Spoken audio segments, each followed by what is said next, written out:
자, 이번 시간은 90페이지죠. 36번. 36번이 뭘까 봤더니 정책을 바라보는 이론적 관점이 우리 세 가지 있다고 그랬죠. 우리 1편에서 정리되었던 피라미드, 엘리트. 엘리트는 시대에 따라서 변해온다고 제가 말씀드렸어요. 영원한 엘리트는 관료 집단이라고 생각하면 되겠죠. 아리스토텔레스나 플라톤은 철학자, 철인을 갖다 엘리트로 봤죠. 근데 이제 50년대 미국에 와서는 밀스 같은 학자는 군산복합자, 군인 아저씨, 군인이나 산업체 사장, 기업체 사장도 엘리트다 이거야. 포지션, 지접근법. 그 다음에 사냥꾼 헌터는 이제 명성이 높은 사람이 엘리트다. 예를 들면 변호사, 그지? 변호사, 노동운동가, CEO. 명성적 접근법. 이게 엘리트가 이게 시대에 따라 변해온다는 거야. 이 밑에는 어김없이 피플이 되겠지. 그러다 우리가 대중, 혹은 국민이라는 말을 많이 쓰죠.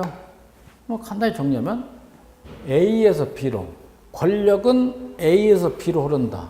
이것도 우리가 엘리트론이라고 이렇게 배웠습니다. 그렇지? 엘리트론. 이제 국가 역할, 모든 건 이제 관료들이 다 했지만 국가 역할이 적극적이단 말이에요. 적극적이다 이거예요.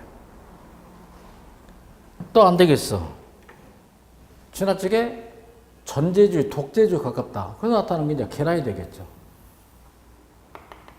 경계 구분이 애매모호하죠. 여기 엘리트. 여기서 엘리트는 집단을 말한다. 집단 중에서 누굴 말하지? 이익집단. 이익집단이 엘리트다는 거야.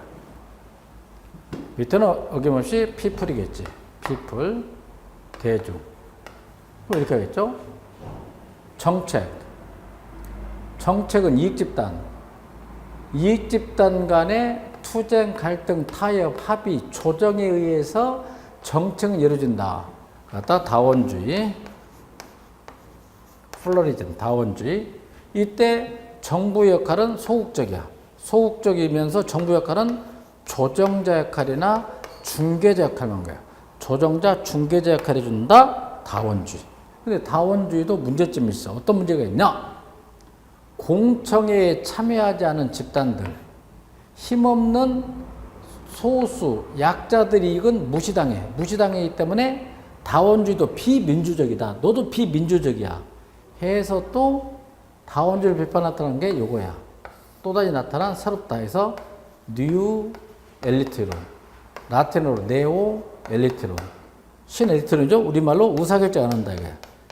의사결정 안 해. 무의사결정. 왜? 엘리트가 자기의 권리나 이익이 손상당할 것을 의뢰해서 어떤 사회 문제가 정책 의제로 진입하는 것을 사전적으로 억압봉쇄시킨다. 무의사결정 그럽니다. 무의사결정도 엘리트론의 한 형태더라 이거야. 예를 들면 공해 문제가 발생했어.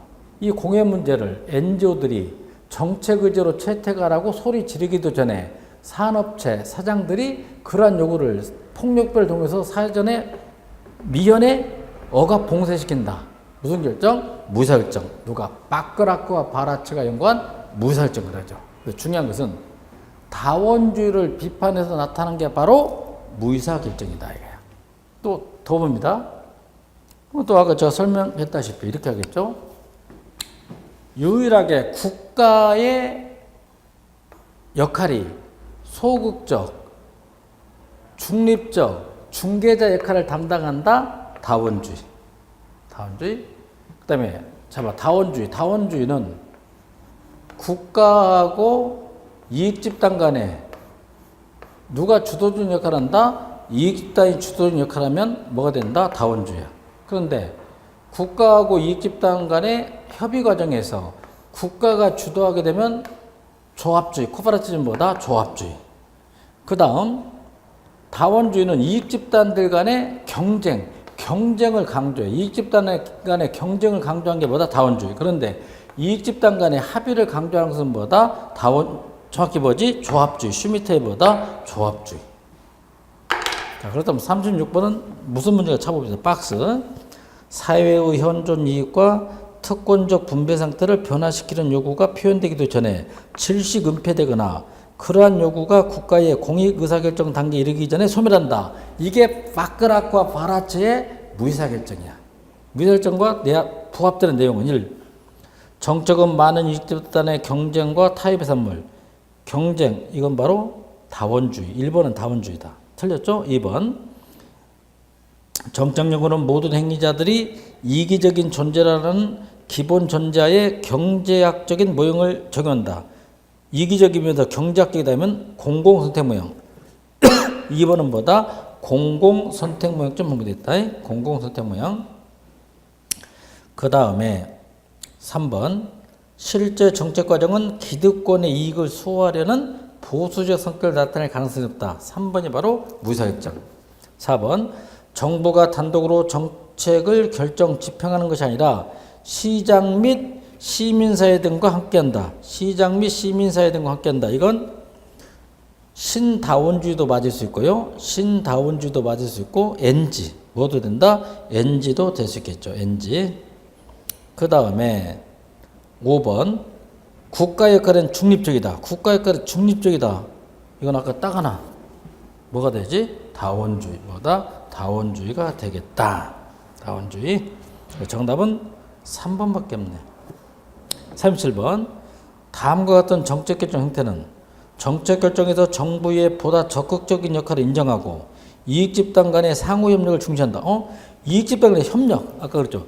이익집단 간의 협력을 강조하면 뭐다? 조합주의. 이익집단 간의 경쟁을 강조하면 뭐다? 다원주의. 딱 나오죠. 정부는 집단 간 이익의 중재에 머물지 않고 국가이익이나 사회의 공동선을 달성하기에 주도적 역할을 한다 하면 뭐다? 조합주의죠. 정답은 2번. 아주 좋은 문제인데 다시 한번 생각합시다. 시험에 나오니까 잘 봐요. 자, 잘 봐. 이익집단. 이익집단 간의 경쟁. 이익집단 간의 경쟁을 강조하는데 이익집단 힘이 국가 힘보다 세다 하면 뭐다? 다원주의. 잘 봐야 된다. 두 번째, 이익집단 간의 합의, 협력이야. 이익집단 간의 합의, 협력을 강조하는데 이익집단 힘보다 국가 힘이 세다. 읽어보자. 뭐다? 조합주의. 조합주의. 틀림없다. 시험에. 여러분은 엘리트를 비판하는 게 뭐다? 다원주의. 다원주의를 비판하는 게 뭐다? 신엘리트로 일명 뭐다? 무사결정. 그 다음에 또 뭐가 있다? 조합주의.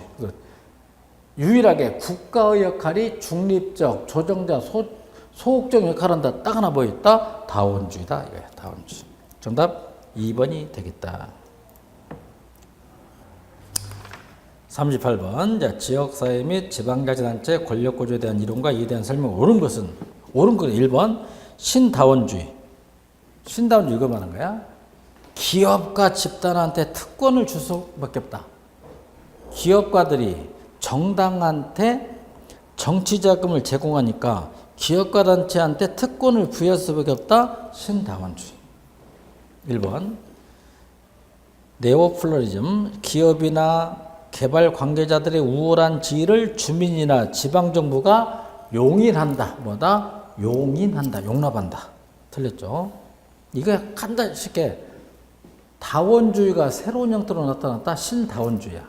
신다원주의는 한마디로 기업과 단체에게 특권을 부여할 수밖에 없다. 1번 틀렸다. 2번. 엘리트론. 엘리트 계층 내의 분열과 다툼이 엘리트 내에서도 갈등이 점화되고 분화되는 거야. 틀렸죠?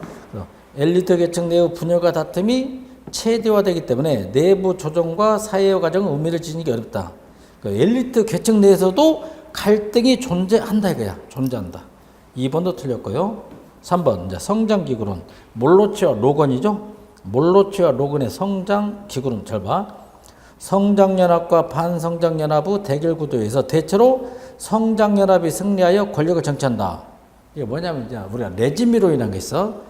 레지미론. 통치한다. 레지미론. 우리가 서울시에서 재개발을 할 때 성장연합은 지주야. 지주고 반성장연합은 땅을 가지고 있지 않은 세입자를 말하는 거야. 결국엔 누가 승리해? 세입자야. 지주야. 지주가 승리할 것이다. 그래서 우리가 성장지구로 다시 한번 성장연합과 반성장연합이 대립한 끝에 결국에는 누가 승리한다? 성장연합이 승리할 것이다. 틀렸죠? 내지미로 나왔다. 지방정부와 지방의 민간 부분 주요부처가 연합하여 권력기반 형성해. 연합한다. 지방정부와 지방의 민간 부분 주체가 연합해서 권력기반 형성한다. 일명 뭐다? 레짐. 지배하다. 조합주의.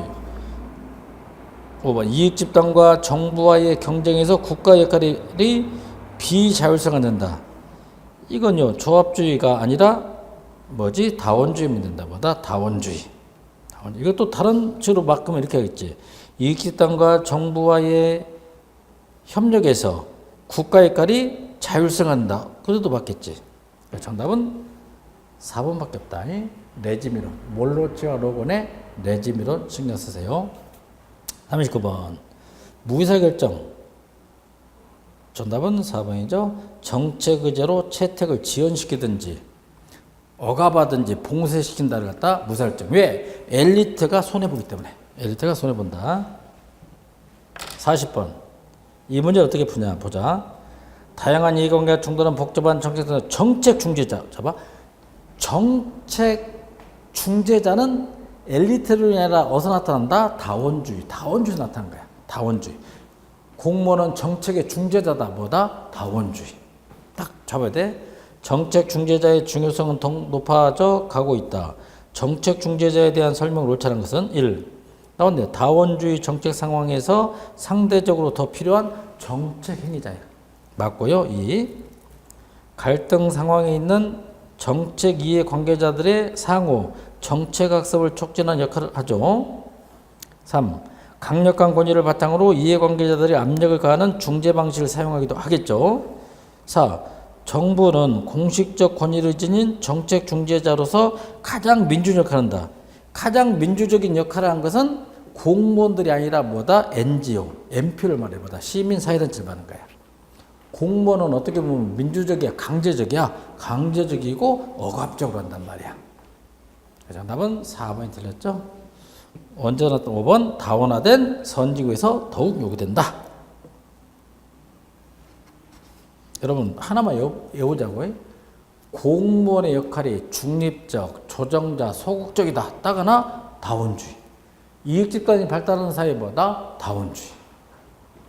그런 의사결정 모형을 뒤에 가면 뭐다? 점증 모형보다 점증 모형. 우리 앞에서 배웠지. 그런 공익을 뭐라고? 과정설. 또 뒤에서 배웁니다. 그런 정책 의제 과정을 뭐라고? 외부 주도형. 뭐다? 외부 주도형. 이렇게 들어가지 않습니까? 자꾸 반복. 그 다음에 41번. 야, 콥과 엘더. 정책 의제 모형. 정책 의제 설정 모형 중 정책 의제를 정부 내부에서 정책 담당자가 먼저 설정한 다음 나중에 PR을 통해 외부 기관이나 관련 기관을 알린다면 뭐다? 동원형. 뭐가 되지? 동원형이 된다. 정답은 동원형 그러죠. 자, 요걸 한번 정리해 보죠. 정책학. 지금부터는 정책 과정론을 정리할 거예요. 폴 앤더슨이 연구한 정책 과정론을 봤더니 첫째가 교통 문제가 어떻게 정책 의제로 채택되냐 했더니 첫 번째가 정책 의제, 아젠다가 있어야 돼. 의제, 교통 문제, 의제, 정책 의제 설정 단계, 정책 의제 설정. 이게 그다음 의제가 정해졌잖아요. 두 번째 단계는 뽀가 나오겠지. 뽀가 나오겠지. 이티 같은데 뽀. 두 번째는 이제 정책 결정하겠죠. 결정 기능이. 정책 결정이 다른 거 정책 형성 그러죠. 정책 결정하면 그 다음은 이제 정책 집행이 들어갑니다. 그렇죠? 집행. 3회 행정사 우리 시험에 되게 나죠. 정책 집행. 하향식 정책 집행 반대 상향식 정책 집행. 이 나왔다 이거야. 집행이 끝나고 나면 그 다음 단계는 뭘까? 잘했는가 못했는가? 정책 평가라겠지. 평가. 평가한 자료를 가지고 그 정책을 중단하든지 없애버리든지 해야 되겠지. 정책 터미네이터보다 종결. 이렇게 나오는 거야. 의제, 결정, 집행, 평가, 종결. 이 5단계로 이루어지고 있다. 첫 단계 지금 의제 단계에서는 컵과 엘더, 컵과 로스가 나오는데요. 이렇게. 이게 공무원이고 밖에는 국민이 있어요. 이게 국민. 공무원은 참 재밌다고 해요. 근데 잘 생각되어 있어. 외부, 반대는 내부 이렇게 벽거든요. 내부라고. 그러잖아요. 이건 외부, 내부 그런데 잘 봐야 되지. 이제 하나 차이가 있어. 콥이라는 학자, 콥이라는 학자는 정책 의제가 3가지 때 잘 보세요. 이제 이렇게 국민들, 외부 NGO들이겠지. NGO나 NPO. 그래서 외부에 있는 NGO들이 X라는 문제를 제기해서 정부로 하여금 채택하도록 강요를 한다. 이거. 강요합니다. 이 문제를 좀 채택해달라. 그러다 우리가 외부 주도형. 이건 주로 어디서 나타난다? 플루리즘, 다원주에서 나타나는 거예요. 다원주의. 미국과 같은 선진국을 외부 주도형 그래. 잘 봐. 반대. 공무원들이 어떤 문제를 채택하고 국민들의 지지를 얻기 위해서 Public Relation, PR을 강조한다. PR을 강조한다. 그렇다 내부 주도형이 아니야. 그렇다 우리가 동원형 그래. 뭐라 말한다? 동원형. 꼭 알아야 돼. 동원형. 그리고 이건 다원주의가 아니라 엘리트주의에서 나타납니다. 선진국이 아니라 주로 신생국에 나타난 거예요. 자, 3번째. 공무원들하고 로비스트가 결탁을 해서 채택을 하고 국민들한테 PR을 무시해. 국민들을 무시한다. 그랬다 우리가 내부 접근형 거래. 내부 접근형. 다른 말로 뭐가 있는 것 같다? 뭐라고? 음모형 이렇게 말합니다. 그래서 콥은 정책 의제가 3가지 있어. 외부 주도형, 반대가 뭐다? 동원형. 그 다음에 뭐가 있지? 내부 접근형. 일명 음모형이 있다 이거야. 꼭 구분해 주세요. 구분. 자, 그럼 하나 살에 붙여볼게요, 이거. 이명박 정부 때 대통령께서 4대강 정비 사업을 해야 된다. 그러면 이러이러한 장점이 있다. 국민들 PR을 강조했다. 그런 형 같다. 동원형. 그 다음 동강에다가 댐을 건설하지 말라. 환경이 파괴되니까 시민사회단체들이 문제를 제기해서 정부에 강요했다. 그게 뭐가 되겠지? 외부 주도형. 린다김이라는 로비스트가 국방부 장관하고 결탁을 해서 미국산 무기를 갖다가 채택하고 국민들한테 PR을 무시하고 국민들을 무시했다. 내부 접근형, 음모형 그래. 음모형. 아주 잘해주고 있다. 정답은 동원형이죠. 그 다음 페이지를 넘겨서 42번째 정책의제 설정 모형에 대한 설명 중 동원 모형에 해당하는 동원형에 해당하는 것은 1번 정보 지도자들이 대중들의 지지를 확보하기 위해서 이게 중요해요. PR, Public Relation, PR을 강조한다 하면은 동원형이죠. 정답 1번. 2번을 보자. 정책 확장이 정책과 관련된 주제에 대하여 특별한 지식이나 관심을 가진 집단들에게 한정화 이루어진다. 이건 내부 뭐다? 주도형.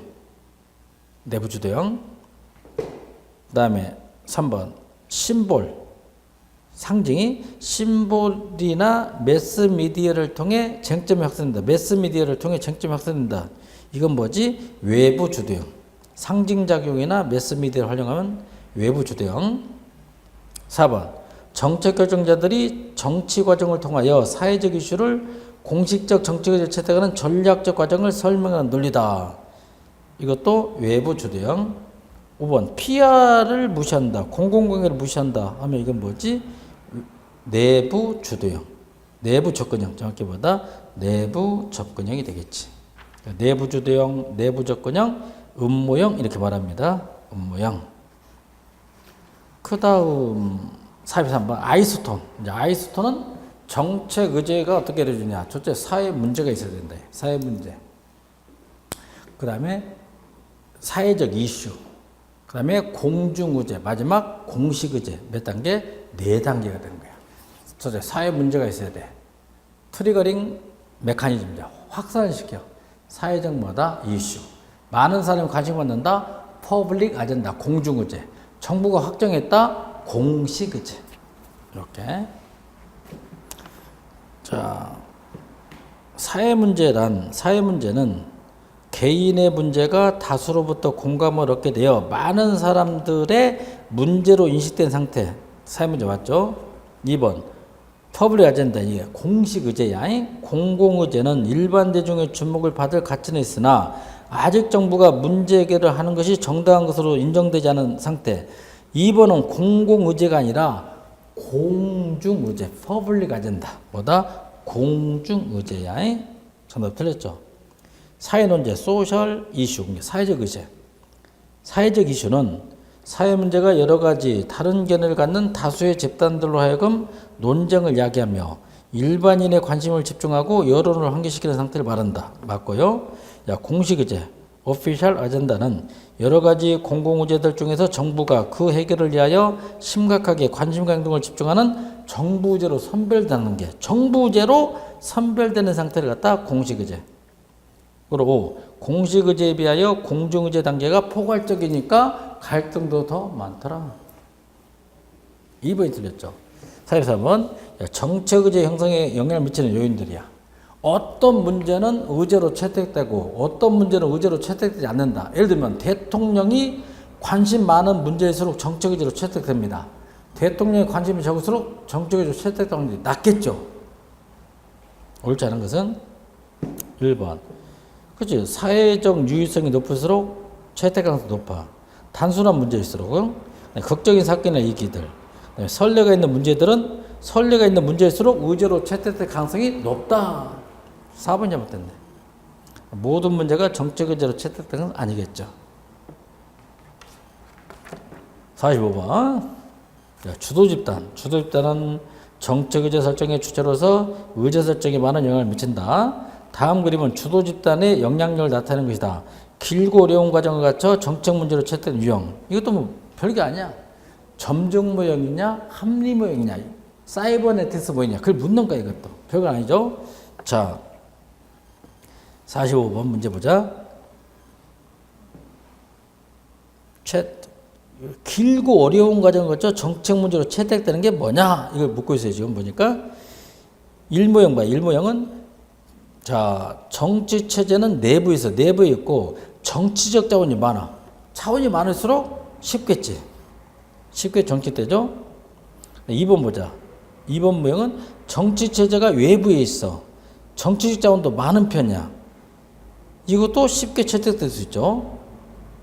그 다음에 3모형 보자. 정치 체제 내부에 있어. 내부에 있지만 정치적 자원이 좀 적을 뿐이다. 좀 적을 뿐이다. 이것도 내부이기 때문에 쉽겠죠. 상대적으로 쉽다. 그 다음 4번 보자. 정치 체제가 외부에 있고 정치적 자원도 적으면 어렵겠지.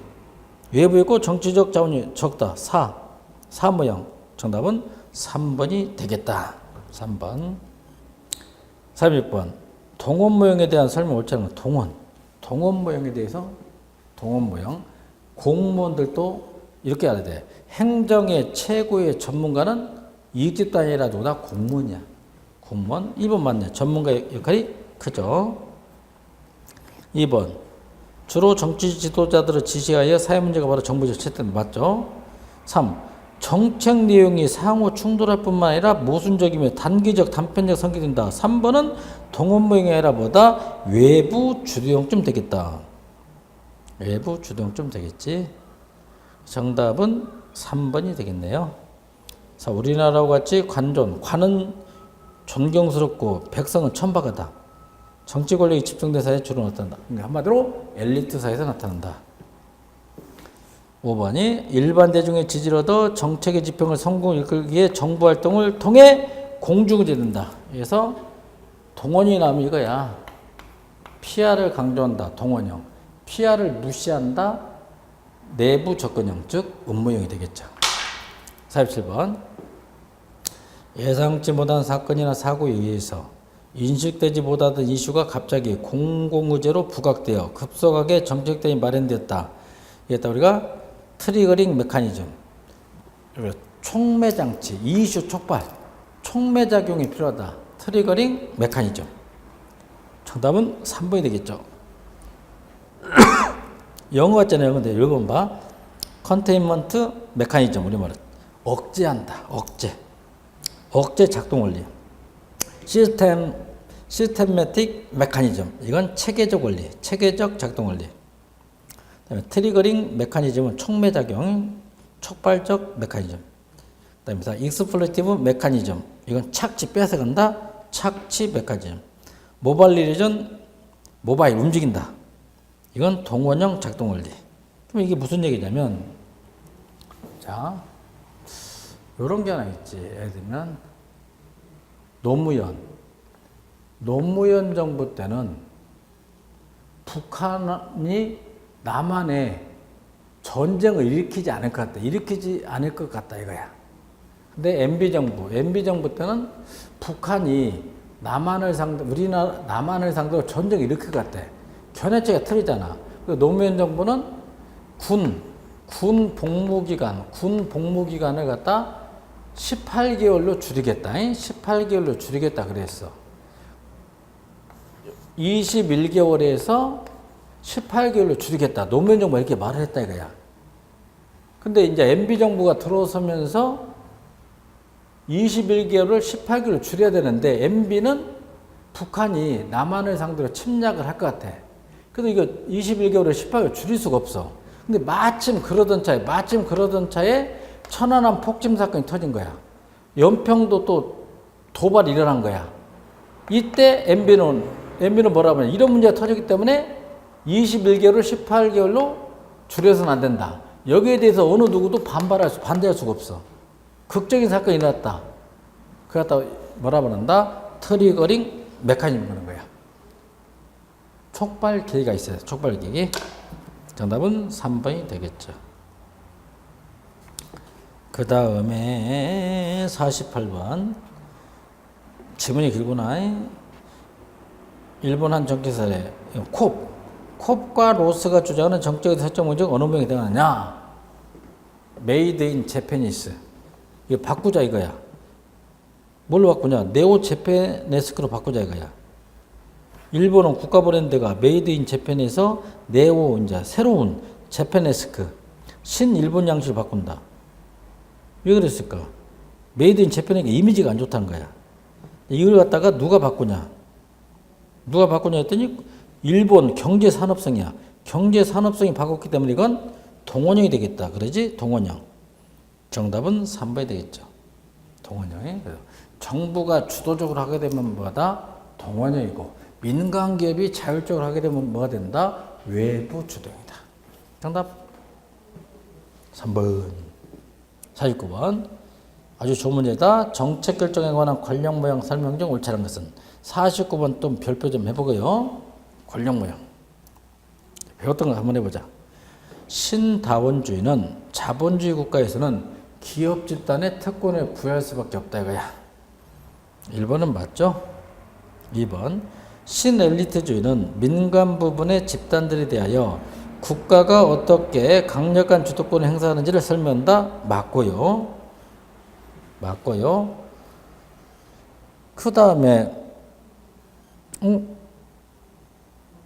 이거 봐. 신엘리트 민간 부분은 뭐야? 민간 부분들의 집단에 대하여 국가가 어떻게 강력한 주도권 행사하는지 설명한다. 신엘리트주의가 아니겠지. 그냥 이건 뭐다? 엘리트주의 또는 뭐 국가조합주의 그래. 국가조합주의 또는 엘리트주의 그래. 정답은 2번이구나. 3번. 하위 정부 모형 아까 이익집단, 관료조직, 의회의 상임위원회 맞고. 관료적 권위주의는 종속이론과 조합주의를 토대로 발전된 이론. 관료적 권위주의, 라틴 아메리카에 말하는 남미 국가. 종속이론, 종속돼 있다. 조합주의를 토대로 발전된 이론. 5. 무의사결정론은 지배계층, 엘리트의 가치나 이익에 대한 잠재적 혹은 현재적인 도전을 억압, 방해하는 현상을 갖다 무의사결정, 일명 신엘리트론. 2번이 잘못했어. 2번은 신엘리트주의가 아니라 엘리트주의 또는 국가조합주의면 되겠지. 그 다음에 50번 공식적 참여자 반대가 비공식 참여자. 우리 일회 신문이 있는데 공무원들은 다 공식적 참여자야. 정당은 아니야. 틀렸고 국무총리 공무원이죠. 대통령 공무원. 이익집단 아니고 전문가 집단 아니고 시민단체 아니고 언론 아니고 부처장관 공무원이야. 그러면 뭐야? 기억은 왜 틀렸냐? 기억은 뭐 때문에 틀렸지? 니은이 들어가 틀렸구나. 니은 디귿 들어가 틀렸죠? 2번도 디귿 들어가 틀렸구나. 3번은 니은 디귿 이응. 정답은 몇 번이 된다? 3번이 되겠다. 정답 3번. 그래서 이런 박스형 문제가 들어오면 동그라미 쳐보는 거야. 이렇게 하나씩 쳐보다 보면 걸리는 게 있고 안 걸리는 게 있어. 그리고 문제 푸는 거야. 예를 들면 여기서 막말로 국무총리, 대통령, 부처장관은 확실히 공무이잖아. 근데 예를 들면 정당 같은 것은 일수도 아닐 수도 있다 이거야. 일단 얼른 이게 니은, 디귿, 이응을 먼저 맞춰보는 거야. 쫙 맞춰보는 거야. 그래서 문제를 풀어나가는 거야. 그게 문제 푸는 요령이다. 51번 정당 이익단 때 언론의 공통된 기능은 뭐냐? 정당의 목적은 정권의 획득이야. 이익집단은 이익의 극대화. 언론은 비판 기능. 그다음 정답은 어디 보자. 공통된 기능을 했어. 그래서 공통된 기능이기 때문에 여기서는 외부에서 참여하기 때문에 여론에보다 형성 그러지. 정당 이익단체 언론의 공통점은 외부 주도형이야. 외부 주도형이기 때문에 여론의 형성. 오피니언 리더 그러지. 정답은 5번이 정답이 되겠다. 한번 보자. 이익의 극대화는 주로 이익집단, 정권의 획득은 정당, 정책을 감시한다 언론기관, 정책을 비판한다 언론기관. 근데 여기서 다 공통되는 것은 여론의 형성, 일명 오피니언 리더다 이거야. 52번 또 정책 네트워크에 대한 설명 중 옳지 않은 것은? 정책 네트워크 1. 하위 정부 모형, 철의 삼각, 삼자연합에서 정책 결정은 참여자들 사이의 협상과 합의를 이루죠. 하위 정부 모형은 엘리트론이 아니라 다원주의 맞고요. 2번이 틀렸냐 보자. 하위 정부 모형은 대통령과 공공의 관심이 높고 일상화 수준이 높은 정책 결정 과정을 설명하는데 유용하게 쓰인다. 2번이 잘못됐다. 2번이 맞는 걸 바꿔보자. 하위 정부 모형은 대통령의 공공의 관심이 덜하고 대통령이 그 문제도 관심이 덜하고 그 다음에 일상화 수준이 높아야 돼. 일상화 수준이 높은 정책 결정 과정을 설명하는데 유용하게 쓰일 수 있다. 말을 바꾸면 대통령의 관심이 많다. 그건 엘리트 이론이야. 엘리트 이론. 정답은 2번 틀렸죠? 다시 맞는 걸 바꿔보자. 하위 정부 모형은 대통령과 공공의 관심이 낮고 일상화의 수준이 높은 정책 결정 과정을 설명하는 데 유용하게 쓰일 수 있죠. 정책 공동체, 폴리시 커뮤니티. 정책 공동체에서는 모든 참여자가 자원을 가지고 교환 관계를 형성하여 참여자들 사이에 권력 균형이 이루어진다. 정책 공동체에서는 소수의 전문가 집단이 중요하죠. 소수의 전문가 집단도 참여한다. 4. 정책 공동체의 참여자들은 기본 가치를 공유하며 그들 사이의 접촉 빈도는 높은 편이죠. 5. 이슈 네트워크는 참여자들 사이에 갈등이 있으며 지배적인 집단이 일방적으로 정책을 결정하는 경우가 많기 때문에 권력 게임은 너 주고 나 살자 뭐다? 제로섬 게임. 너 주고 나 살자 제로섬 게임. 근데 하위 정보명은 너도 혜택 보고 나도 혜택 본다. 난 제로섬 게임. 52번 우리 1편에서 한번 나왔죠. 하위 정보모형보다 더 넓은 게 뭐다? 정책 공동체. 더 넓은 게 이슈 네트워크. 더 넓은 게 정책 네트워크. 그래서 정책 네트워크는 주로 엘리트주의가 아니라 뭐다? 다원주의에서 많이 나타나. 다원주의. 53번도 같은 문제. 이익집단. 이익집단의 종류가 크게 몇 가지 있다? 4가지 있더란 말이에요. 4가지 한번 보자. 이익집단 1. 하위 정부 모형. 하위 정부 이론은 다원주의야. 이익집단 관료적 의회의 3자 연합이 정책 결정에 영향을 미친다. 맞고요. 2번이 공공이 포인트야. 공공이익집단 이론. 특수이익보다는 공익에 가까운 주장을 하는 이익집단의 이익이 정책에 반영된다. 공공이익집단 이론. 맞고 3번째 이익집단 자유주의. 영향력 있는 다수 집단의 이익이 정책에 반영되고 조직화되지 않은 소수 집단의 이익은 정책에 반영된다면 이익집단 자유주의. 힘 있는 이익집단 이익이 반영되고 힘없는 이익집단 이익은 무시당한다. 이익집단 자유주의. 자, 이제 잠재 이익집단 이론. 로비 활동이 강한 소수 이익집단의 이익보다는 말 없는 다수 이익집단의 이익을 고려해 정책을 만든다.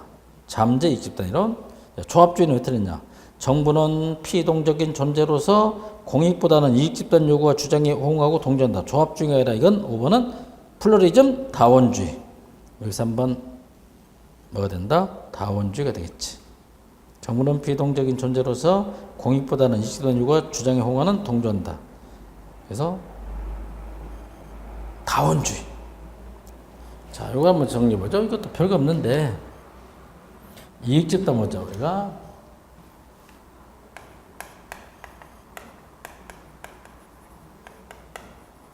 이익집단 자유주의가 있고 1, 2, 공공 이익집단이 있고 3, 잠재 이익집단이 있고 4, 중복 회원이론이 있고 이 4가지를 설명하는데 이익집단 종류. 우리가 이익집단 중에서 의사집단, 약사집단, 한의사집단, 수의사집단, 이 공통적인 이익집단이잖아요. 그럼 여러분 상식적으로 이 4개의 이익집단에서 가장 파워가 센 집단이 의사집단이에요. 의사들이 가장 파워가 세다 이거야. 한번 해볼게요. 자, 우리가 X라는 정책을 결정해. 자, 보자. X라는 정책을 결정할 때 힘 있는 이익집단의 이익은 반영되고 힘없는 이익집단 이익은 무시당한다. 이익집단 자유주의로. 자, 두 번째. 여러 이익집단들 중에서 가장 공익에 가까운 주장을 하는 한의사 집단의 이익이 정책에 반영된다. 공공이익집단이로.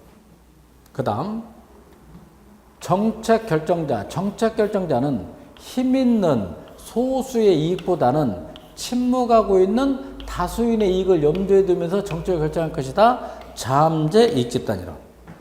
마지막 갑돌이는 의사집단에도 가입되어 있고 약사집단에도 가입되어 있기 때문에 균형을 지킬 수밖에 없다. 중복개원이론. 그래서 이익집단이 발달한 사회를 우리는 뭐라 말한다? 다원주의 그래. 다원주의. 53번은 이제 행정고시에서 나왔던 기출문제였죠. 54번. 다원주의 국가에서 공공정책 과정의 특징에 대한 설명 옳은 것은? 다원주의에서는 1번 보자. 1번 틀렸죠? 다원주의는 점중 모양. 엘리트주의가 합리 모양 틀렸고요. 2번. 다원주의는 외부 주도형이야. 외부 주도 모양. 틀렸네요. 3번. 정책 대상 집단의 영향 행사는 정책 집행 단계에 집중되며 정책 결정 단계에 그립다. 저기 말을 맞는 걸로 하면 정책 대상 집단의 영향 행사는 집행 단계에 집중되며 정확히 정책 대상 집단의 영향 행사는 정책 결정 단계에서 집중되지만 집행 단계에서도 나타날 수 있다. 틀렸고. 4. 정책 결정은 이제 철의 삶과 고정적 관계, 철의 삶과 같은 고정적 관계보다는 이슈별 연결망과 같은 가변적 관계로 증가해. 해클론 연구한 거 고정적 관계에서 지금 뭘로 바뀌고 있다? 가변적 관계로 바뀌고 있지. 그 다음 정답은 4번이 정답이 되겠다. 5번 정책 평가 과정에서 전문가 집단의 참여는 이루어진다 그래요. 전문가 집단의 참여는 이루어지고 있다. 다원주의. 정답 4번. 55번. 갤로웨이가 말한 정책 결정 단계에서 가치 판단이 가장 많이 개입된다. 이건 바로 목표의 설정 같은데 정답은 3번 목표의 설정이다. 그럼 잘 보세요. 55번에서 아까 배운 대로 3종 오류는 주로 어디서 나타난다? 문제보다 인식이야. 정답은 3번이 되겠죠.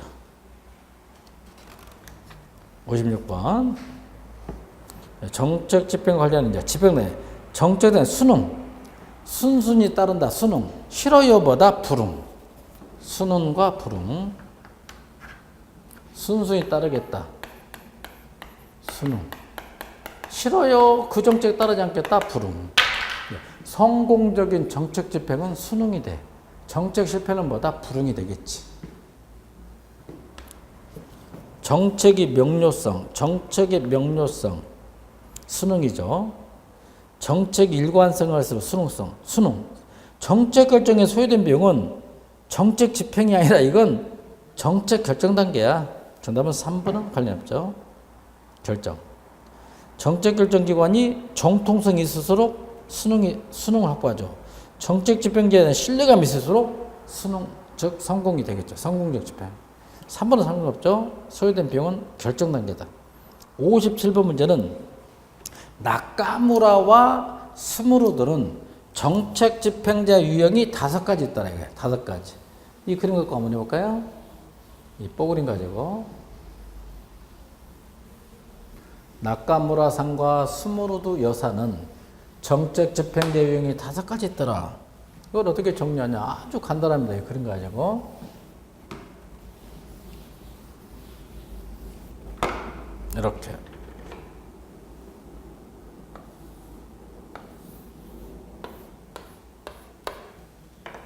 첫 번째, 고전적 기술자형. 고전적 기술자형. 지시적 이임자형. 협상자형. 재량적 실현가형. 관료적 기획가형. 그래서 고전적 기술자형 반대가 관료적 기획가형이야. 이것만 잡으면 되겠지. 반대니까. 그럼 이렇게 하는 거죠. 정치. 그 다음에 행정. 자, 정치가 정책을 결정하면 행정은 단지 집행만 한다. 결정과 집행이 구분되어 있어. 그래서 결정자 권한이 가장 세다. 뭐지? 고전적 기술자예요. 이제 반대로 행정이 정책도 결정하고 행정이 정책도 집행해. 다 해먹겠다. 그리고 집행자 권한이 가장 세다. 읽어보자. 관료적 기획관 그래. 그래서 이거 내가 이렇게 A라고 할게. A고 이게 B라고 봐. A에서 B로 내려올수록 누구 힘이 세진다? 집행자 힘이 가장 센 게 관료적 기획관. 반대로 B에서 A로 올라갈수록 결정자 힘이 가장 세다 보다 고전적 기술자예요. 이렇게 정리하면 되겠죠. 자, 들어갑니다. 정책 결정을 담당하고 있는 정부가 유전자 치료 방법을 개발하기에 국립보건기구나 의과대학에 연구를 의뢰하는 경우가 많다. 이게 딱 보니까 자 봐. 유전자 치료 방법이나 치료 방법은 공무원들이 더 잘 알아? 아니면 전문가가 많이 알아? 전문가가 많이 알지. 그래서 공무원들이 전문가한테 권한을 주는 거야. 이거 갖다 재량적 실험가형. 뭐라 말한다? 재량적 실험가형 그래. 재량적 실험가형. 1. 정책 결정자는 이제 공무원은 지식이나 확실성의 결여로 목표를 명확히 수립하지 못해. 그러면 이거야. 보건복지부 공무원하고 의사들하고 누가 전문가야? 의사들. 이 공무원들이 가지고 있는 권한을 의사한테 준다? 재량행위를 준다. 재량적 뭐다? 실험과연 그래. 맞고요. 2번. 정책 결정자는 추상적이고 일반적인 목표만 지지한단 말이에요. 지지한다. 맞고요.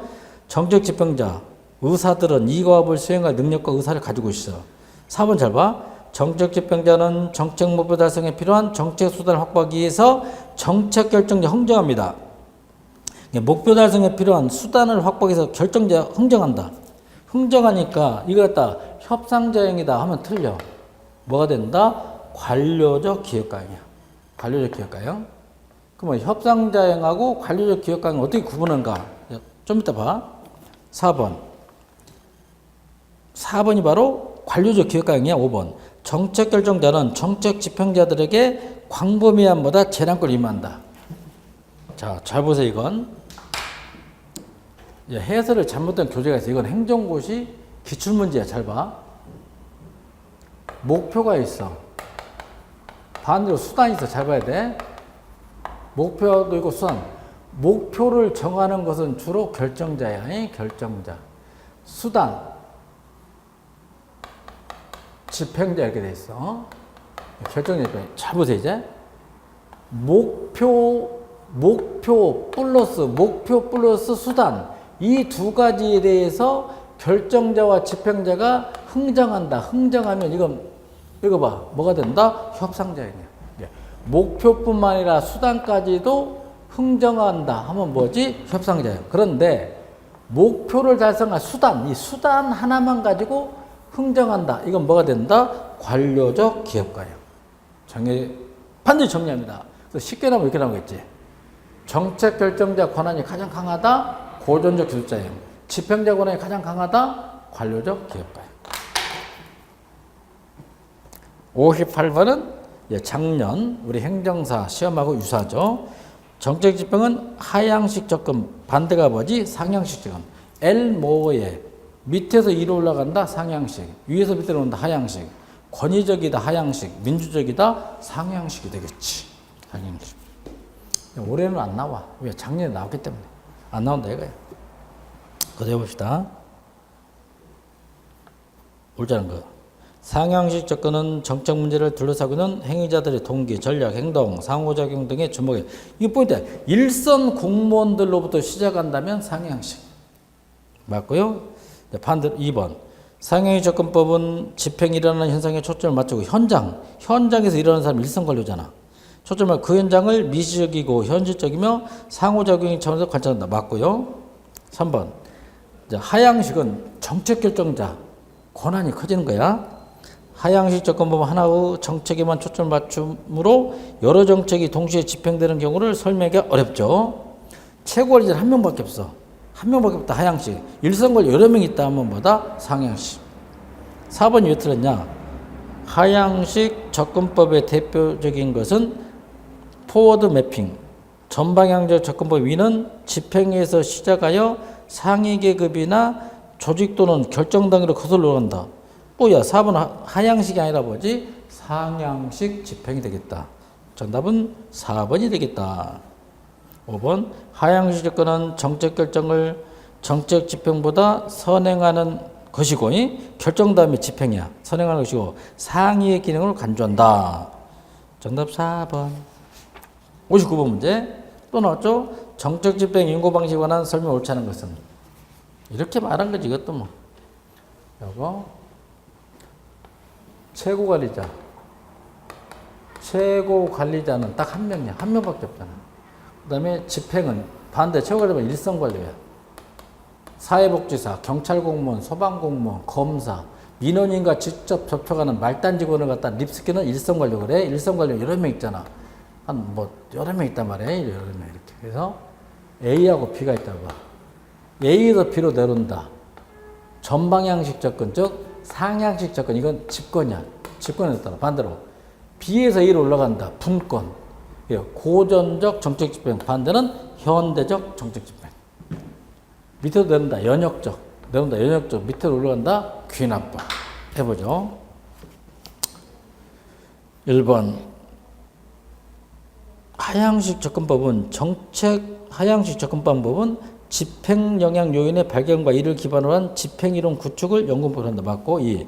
상향식 접근법은 일선 관료를 정책집의 중요 행자로 여긴다. 맞고요.